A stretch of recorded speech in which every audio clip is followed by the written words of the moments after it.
One more time from Arizona, Ryan Talbot joining me. I'm Matt Parrino. This is the Shout Buffalo Football Podcast. And this is a fun exercise, Ryan, because I think what's really been happening over the last couple of weeks, the last month, is the precursor to what feels like it has to be a big move at wide receiver this offseason. And so I felt like let's spend a day before we get to Indy and we start diving into this draft class. What are like some of the big time moves that are potentially out there that Brandon Beane can chase this offseason? And let's almost rank them in terms of how much we like them, our favorite one, ping pong them back and forth, and we'll get through 6 of them on a quick episode of Shout here today. How are you, buddy?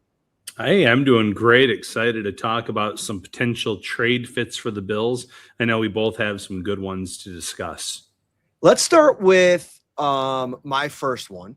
And it's the one that I like the most, and in a way I think is the most attainable player for a price point that ultimately lands in a spot that makes it look like even better deal. And that's Brian Thomas Jr.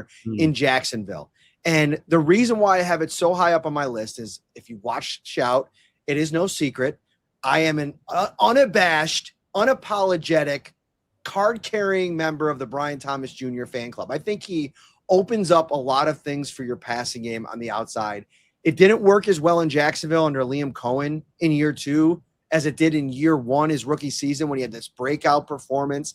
And I think they're going to probably look to shake things up a little bit this year. This is a very deep draft class. And if you think about it from a asset perspective, you have Brian Thomas Jr., who's going to be extension eligible next offseason. So if you're looking to maybe restart the clock on a rookie contract, and you want to draft a wide receiver to pair with Jacoby Myers and to pair with Parker Washington, maybe you move Brian Thomas Jr., get some draft capital. And oh, by the way, there's the Buffalo Bills that have been looking for a playmaker like this. And I just think this move makes a lot of sense.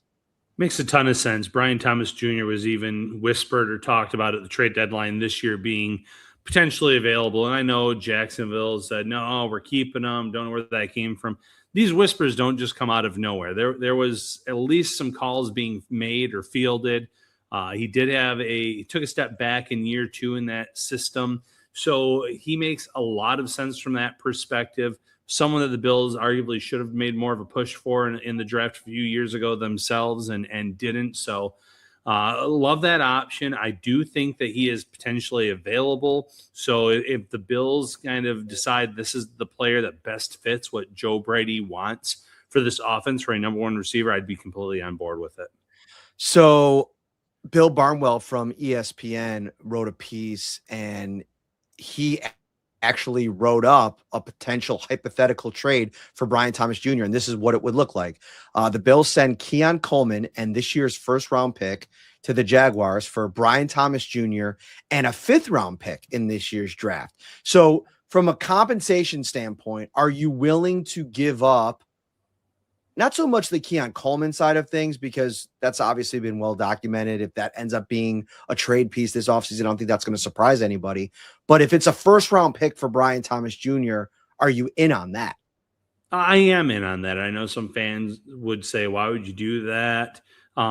Because of the receivers that will potentially be available for the Bills in number 26 this year. This is a very deep class in terms of talented players, but there's really only 1 or 2 high-end rookies in this draft class, and neither are going to be available close to pick number 26. So if you're willing to move that pick because you feel like he is head and shoulders better than any receiver that would be available at that point, which I feel like he would be, I'm on board with that decision. I'm right there with you, and I think that unless you're willing to go up and get one of those big 3, Malachi Lemon, Carnell Tate, or Jordan Tyson, and maybe some people throw Denzel Boston into that mix, and maybe you're in range to get one of those guys. Casey Concepcion is another guy that's thrown around, and maybe one of those guys is in a rookie deal makes sense. If you're Joe Brady and Brandon Beane and you're in the lab studying these guys and you're like, okay, this is the guy that we really want. It might cost less to go up and get one of those guys. Then I'm sitting here saying, okay, fine. Like, go that route, get the guy that you really believe in, whoever ends up being. But whoever that ends up being, you have to acquire that player somehow so that this wide receiver room looks a lot different next season. Right. And to move up to get one of those players, you're giving up draft capital and significant draft capital of that. So you have to weigh the pros and the cons of what you could potentially what you would potentially have to move to get a Brian Thomas Jr. versus getting into the range to get one of the premier receivers in this year's draft class. And I'd probably argue that you might be spending more to move up for someone in this year's draft class than Brian Thomas Jr. All right, let's get into your next one. Well, real quickly before we get there, you mentioned it on the last podcast, throwing it around about a potential Ed Oliver trade. It'd be interesting to see if the Bills were to pull the trigger on one of their longtime mainstays. We've bantied about like a Deion Dawkins and Ed Oliver, some of these, even a Dawson Knox, right? And I don't think he's going to command the same kind of return. But if you were to trade one of those guys, depending on when it happens, you might be able to add capital not only in this draft, but next year's draft, where I think you want to have as many bullets as possible in the gun to try to maybe be aggressive to go up and get a real game changer. So that's going to be interesting to see how Brandon Beane navigates all of this and where he tries to accumulate the most capital. Yeah, I agree with that. And for these teams that are potentially going to move a wide receiver, I almost wonder if they would want the higher pick to be in next year's draft versus this year's, where especially if they're a team that's maybe looking for a quarterback, like the team I'm going to talk about here next with my first receiver. Maybe they want that higher end pick to be in the 2027 NFL draft, where the quarterbacks are potentially going to be a lot deeper, where it falls off significantly after Mendoza. So that's also something to monitor. Maybe they have to give a pick in this year's draft, but the premier pick is in next year's. Speaking of, something worth monitoring, when you're doing your shopping over at Topps Friendly Markets, make sure you're keeping an eye out for some key brands, because right now you can bring home the cold with freezer savings. That's right. Find the coolest way to save this season at Topps. From now through February 28th, every $40 you spend on participating frozen brands like Snickers ice cream bars, Klondike, Ben & Jerry's, Smucker's Uncrustables, Drumsticks, and plenty more earns you $10 back. Fill your freezer with family favorites and earn big rewards while you shop. All right, here's your big ticket trade idea. And to me, I rank this one as the least likely of the six that we're going to talk about, because of how much I think it's going to ultimately would cost to pry Marvin Harrison Jr. out of Arizona. Okay. And I wonder how much it would cost, because here are my talking points on this. Rookie year, 800 plus yards, almost 900 yards, 8 touchdowns, looked the part. This was supposed to be a generational talent at wide receiver, picked 4th overall. Just hasn't worked out that way. Missed some time this year with injuries. The stats dropped down, obviously, because of that as well. And you also had his father being very vocal about his not getting enough targets, not getting enough looks, not being the true number one weapon on that team. And you factor all of that in, and you factor in the fact that Arizona does not have a quarterback, a long-term viable QB, and they're not going to get one most likely in free agency. They're not going to get one in this year's draft because there's no way they're getting Mendoza. Would they want to move Marvin Harrison Jr. to a team like the Bills, if the Bills are willing to give up a 2027 first round pick, and then a pick in this year's draft as well? That gets you another, bullet for the quarterback class of next year's group, which on paper now is supposed to be that much deeper. You have Michael Wilson, who came out and emerged as their number one receiver this year, whose contract ends after the end of the 2026 year. So if Wilson builds off of his season of 2025, you're going to have to pay him a good amount of money to be your wide receiver one. You are already paying Trey McBride a good chunk of change, and it wouldn't surprise me if in the near future they even extended him again and gave him even more money based on his talent, his level. I think he is the best tight end in the NFL right now.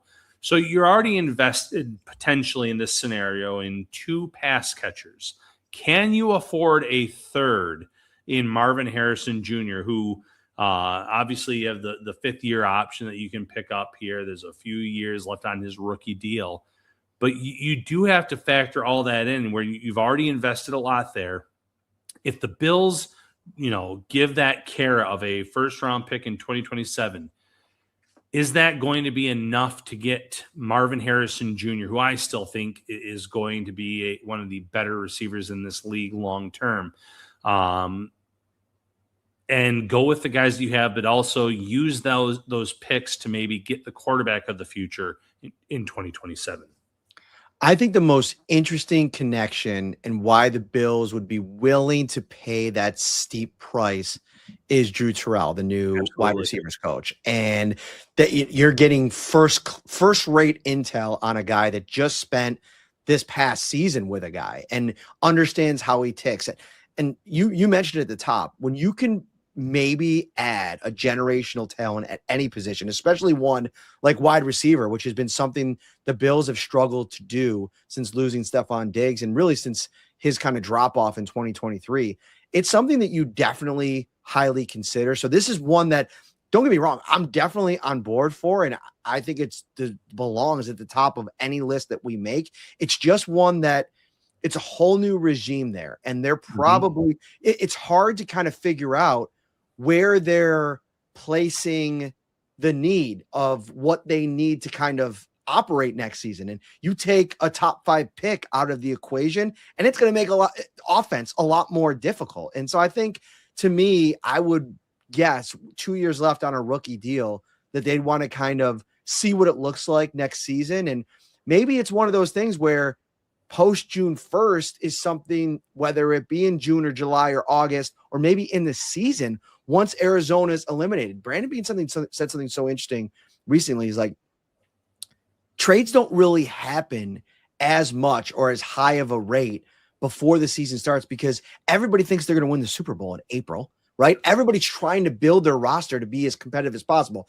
Arizona is not building their roster the same way the Bills and the Chiefs and the Seahawks are, but they're still trying to be as competitive as possible. So you're probably not looking to offload somebody like that. But if things don't go well early in the season, and this is where I think Brandon has to be more aggressive, is like, all right, this early October, you're still a ways off of the trade deadline, but Arizona's 1-4 and they're not going anywhere. And now the 2027 draft, the quarterback situation is starting to take shape. And that's when you get on the phone and start, driving home the fact that, hey, here's our 2027 first round pick. It's going to give you another bullet to get up to get the guy that you want, no matter where you finish. That to me is when the conversation becomes really interesting. Yeah. And, I don't disagree with Brandon Beane's quote about every team thinks they're going to win the Super Bowl that time of the year. But if I'm sitting there and I'm the Arizona Cardinals, I don't think that at all. I know that there are 3 teams that are well positioned in front of me in my own division. That is a brutal division to be in right now, and know that realistically, this is going to take some time to rebuild. You're not competing with the Seattle Seahawks. You're not competing with the Rams or the 49ers, at least not yet. Now, you never know what kind of assurances a head coach is given when they take the job, but I would argue that the Cardinals' job was the least appealing of the openings, of the 10 openings this year, based on the draft picks, the cap space, everything else. And I think LaFleur most likely was given some assurances that he's going to have a chance to tear this down and rebuild it in his vision. And that's one of the big reasons why I have Marvin Harrison Jr. on this list, because not only is next year's draft going to have a better quarterback group, there's going to be 2 potential game-changing wide receivers in this draft out of Ohio State and Alabama, Ryan Williams, Jeremiah Smith. And if you can get a first-round pick from the Bills and, you have your own, maybe you figure out the quarterback move another way, and then you're getting one of those game-changing receivers. You're swapping out Harrison Jr., losing him for a year, obviously, with this year's season, but then you have that player, and you have Michael Wilson, and you have Trey McBride. You figure out the quarterback via free agency or whatever the case may be. I just think that this is a team that knows they're going nowhere in 2026, and that's why they're potentially listening to an offer on Marvin Harrison Jr. All right, let's rapid fire through these last four. I'm going to go next with Jaylen Waddle, the Miami Dolphins. Listen, the Bills were reportedly discussing this potential trade last trade deadline with the Miami Dolphins. Jaylen Waddle, it is a complete teardown happening in Miami. Tyreek Hill, Bradley Chubb, already free agents. Tua Tagovailoa expected to be next. Waddle makes a ton of sense in a myriad of ways. And I know a lot of Bills fans really are excited about this trade. I have it as number 2 only because you're probably going to have to extend him. And so I like the Thomas Jr. idea a little bit more because you're getting him with 2 years left on his rookie deal. It's a lot more cost effective. An extension for Jaylen Waddle could get a little bit pricier than even the extension that he just signed in Miami. I think he's been healthier than he was early in his career. One of the big hangups I have, though, Ryan, is he does get banged up. He's on the injury report a lot.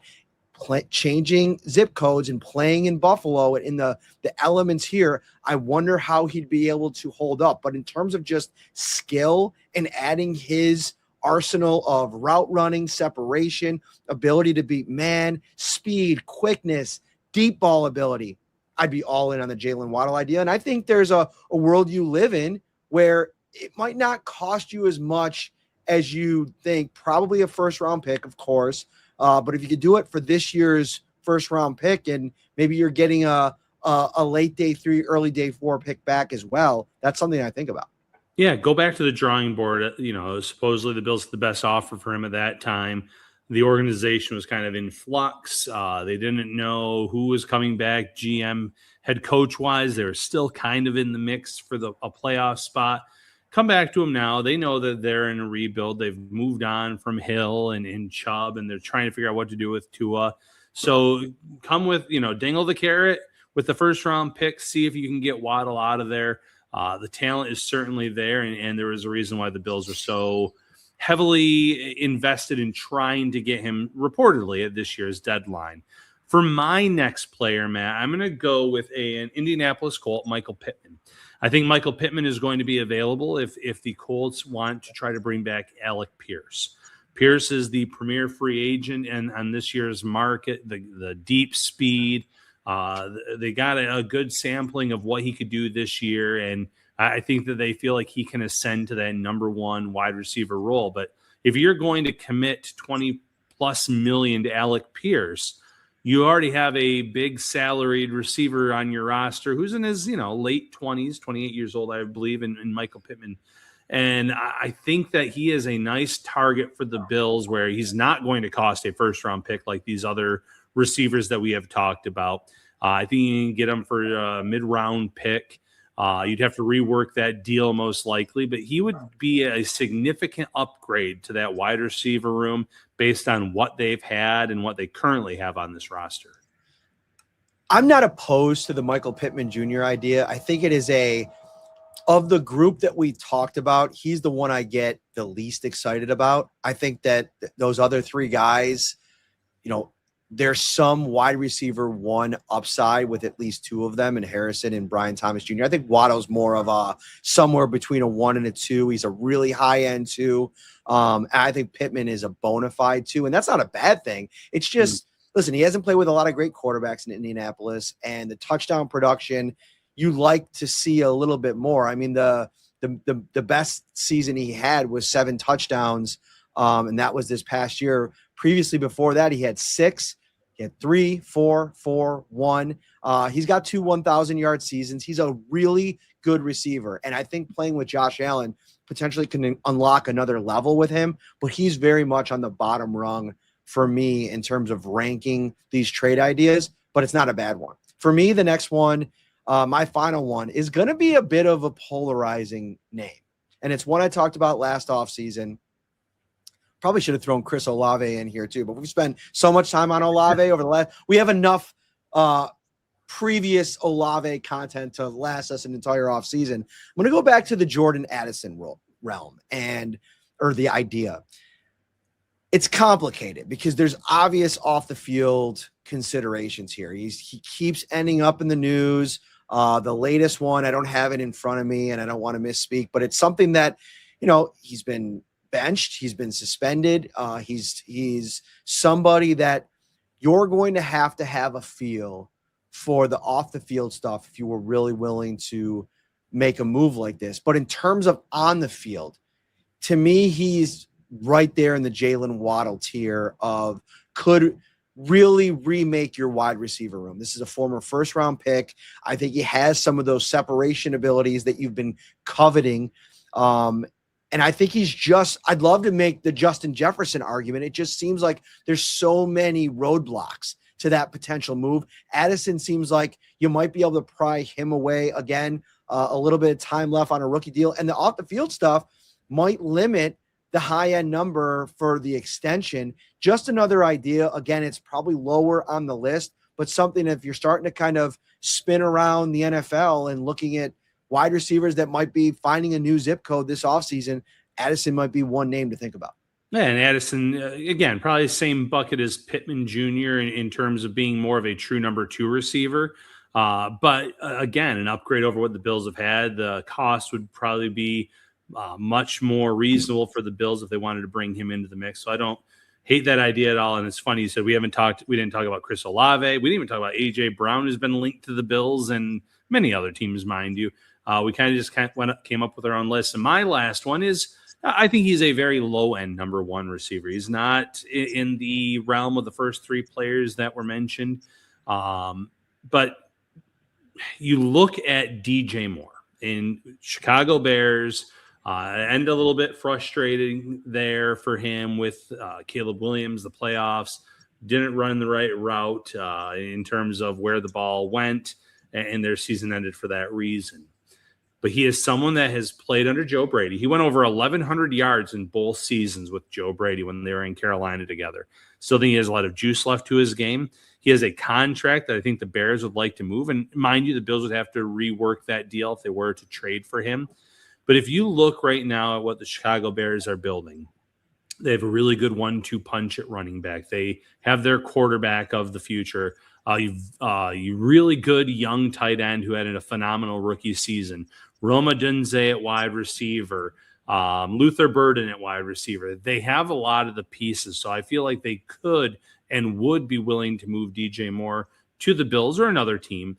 And because of his fit in Joe Brady's system, knowing how well he played for Joe Brady in the past, knowing what he can do, and what the cost would be, I think, again, very much different than the Jaylen Waddle or Marvin Harrison Jr., Brian Thomas Jr., where you have to part with those first-round picks.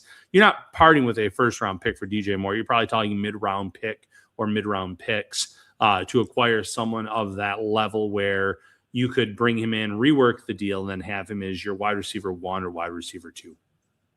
I know it's just a 1-season sample size, but Jordan Addison and Brian Thomas Jr. both with a 10 touchdown season on their resume. And it's funny to think about Pittman, Moore, guys that have been in the league and have been good for a long time, just haven't had that kind of touchdown production. And both of them have struggled with the quarterbacks that they've played with.